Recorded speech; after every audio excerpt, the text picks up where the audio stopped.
besoin de toi, maître. Heureuse est la mère qui t'a porté et allaitée. Heureux plutôt ceux qui écoutent la parole de Dieu et qui l'observent.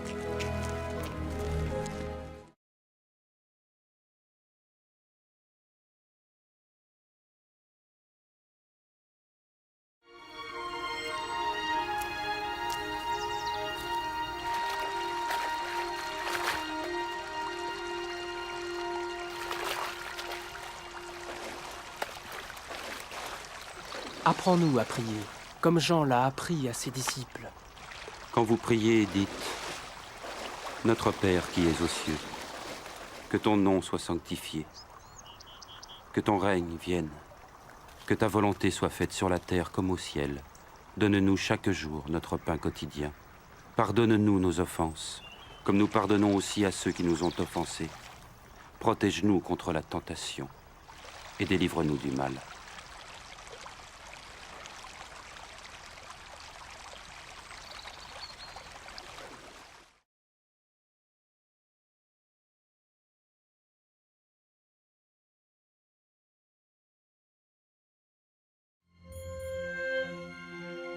Dans les Saintes Écritures, Dieu déclare que le Messie viendrait pour être le sauveur du monde. La vie de Jésus prouve qu'il est bien celui dont les prophètes avaient parlé.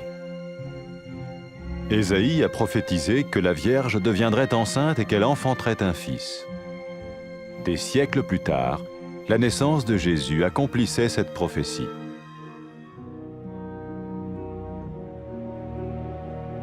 Les Saintes Écritures déclaraient que le saint à naître serait appelé le Fils de Dieu. Cela signifiait que Jésus serait le Fils de Dieu au sens spirituel et non au sens physique. Nous le voyons par sa manière de vivre. Il a guéri des malades, il a pardonné leurs péchés, les a ramenés à Dieu et leur a promis une place dans le royaume éternel de Dieu. Il s'est offert lui-même en sacrifice pour le péché à leur place. Puis il est revenu à la vie, victorieux sur la mort selon le plan de Dieu. Jésus a dit « Personne ne me prend la vie, mais je la donne de ma propre volonté. » La vie de Jésus n'a pas seulement accompli les écrits des prophètes, mais elle a aussi confirmé la vérité de la sainte parole de Dieu. Les prophètes avaient écrit « Ta parole, ô mon Dieu, est parfaite, elle dure à toujours. » Jésus lui-même a dit « Le ciel et la terre disparaîtront, tandis que mes paroles ne disparaîtront jamais. » Jésus est venu pour nous donner la vie dans toute sa plénitude. Et quand l'homme a désobéi à Dieu dans le jardin d'Éden, il a choisi sa propre voie et ses actions l'ont séparé du Créateur.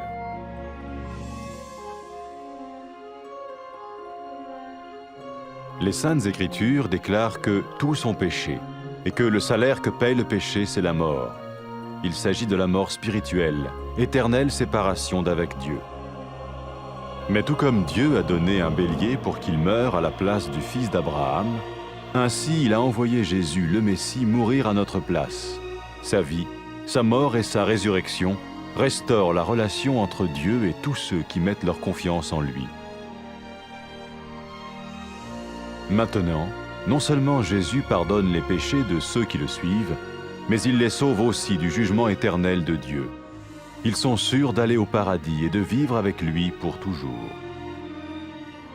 C'est cette vie et cette liberté de la culpabilité et du pouvoir du péché que Jésus offre à chacun aujourd'hui. Cela ne veut pas dire suivre une religion, mais choisir d'avoir foi en Jésus qui dit « Je me tiens à la porte et je frappe. Si quelqu'un entend ma voix et ouvre la porte, j'entrerai chez lui. » Cela veut dire se tourner vers Dieu et croire que Jésus vient dans nos vies pardonner nos péchés et nous rendre tels qu'il veut que nous soyons. Il ne suffit pas d'approuver intellectuellement ce qu'il dit, ni de vivre une expérience émotionnelle. Nous le recevons par grâce, au moyen de la foi, par un acte de notre volonté. Lorsque quelqu'un est prêt à suivre Jésus le Messie, il peut lui parler par une simple prière. Peut-être êtes-vous prêt maintenant à ouvrir votre vie à Dieu. Si oui, vous pouvez vous joindre à la prière suivante, silencieusement. dans votre cœur. Seigneur Jésus, j'ai besoin de toi. Merci d'être mort sur la croix pour mes péchés.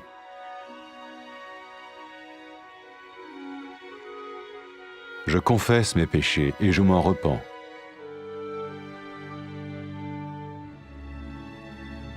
Je t'ouvre la porte de ma vie et je te reçois comme mon Sauveur et Seigneur.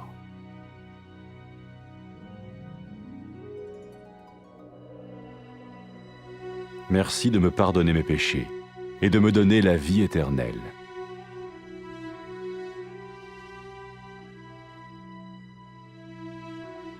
Fais de moi le genre de personne que tu veux que je sois. Maintenant que je deviens l'un de ceux qui te suivent. Amen.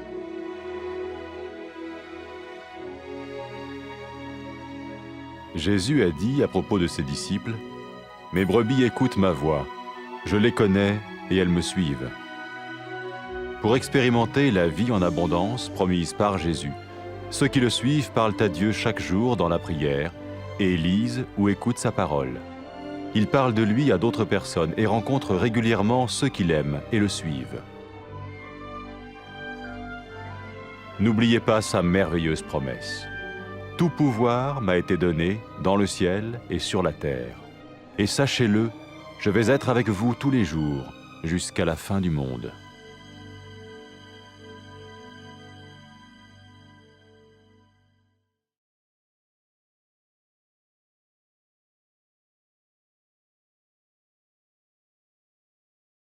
محتاجينك يا رب.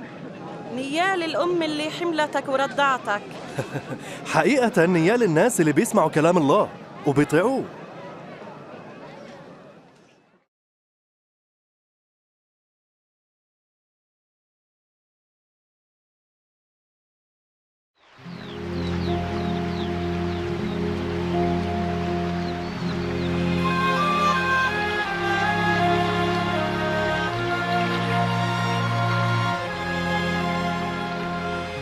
علمنا كيف نصلي زي ما يوحنا علم تلاميذه.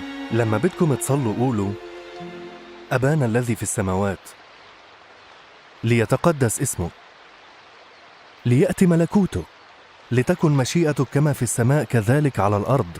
خبزنا كفافنا أعطنا اليوم واغفر لنا خطايانا كما نغفر لمن يذنب إلينا ولا تدخلنا في تجربة لكن نجنا من الشرير.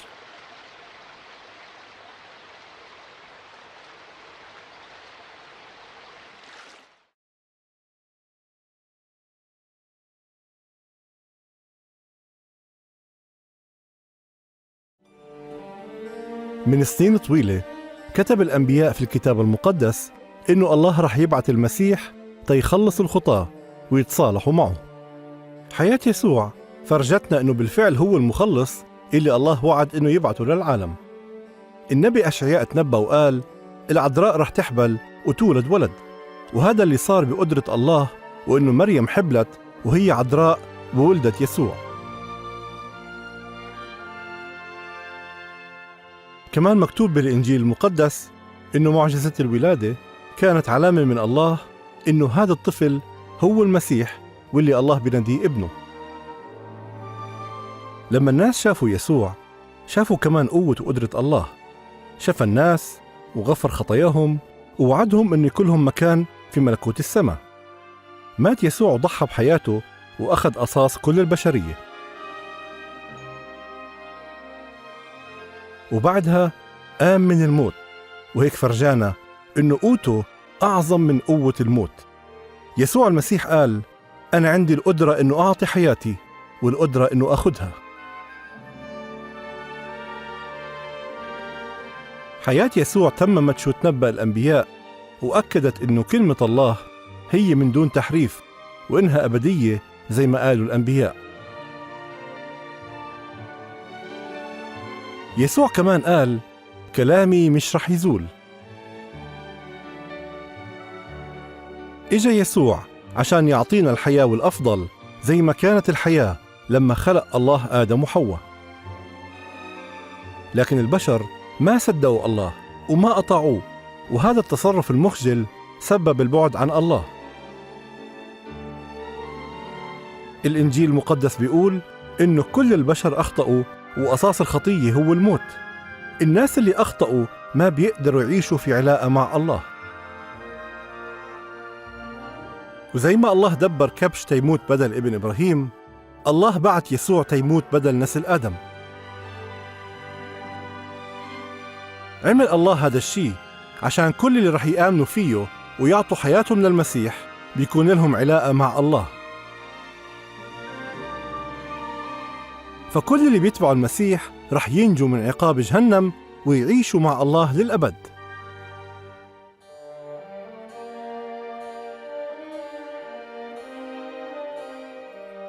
لما قام يسوع من الموت قال لأتباعه إنه باسمه رح يقدر كل البشر ياخدوا غفران الله لخطاياهم، وهذا الشيء متاح لكل اللي بيتوبوا. يسوع كمان قال إنه رح يبعث الروح القدس عشان يكون مع أتباعه ويورجيهم الحق ويعطيهم القوة عشان يمشوا في طريق الله.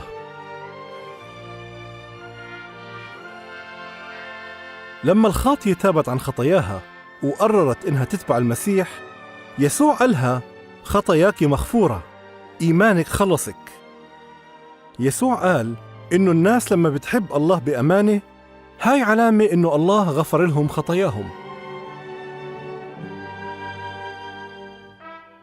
يسوع المسيح بينادي كل الناس اليوم إنهم يمشوا وراه.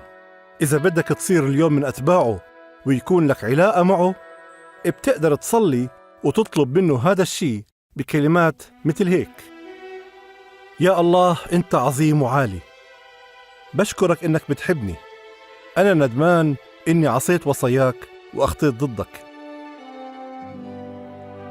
بشكرك إنك بعت المسيح تيموت على الصليب بدالي، وإنه قام من الموت مرة تانية. أشكرك إنه تألم عشان عقاب الخطايا اللي أنا عملتها.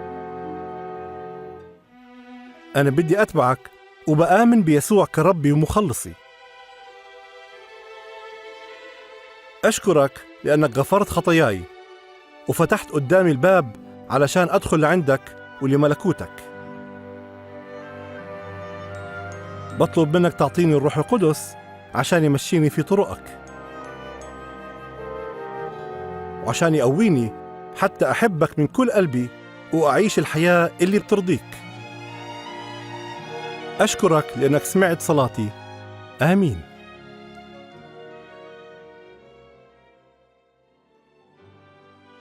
يسوع قال لأتباعه: خرفانة بتسمع صوتي وأنا بعرفها وهي بتتبعني. اللي بيتبعوا المسيح بيجتمعوا مع بعض وبيدرسوا كلمة الله الكتاب المقدس كل يوم، وبيتعلموا يعيشوا زيه ويحكوا للناس عنه. فيسوع بيقويهم من خلال قوة الروح القدس اللي ساكنة في قلوبهم، وكمان بيصدقوا كلام يسوع اللي قاله قبل ما يطلع للسماء لما قال: إن عطالي كل سلطان في السماء وعلى الأرض، وأنا رح أكون معكم كل الأيام حتى نهاية العالم.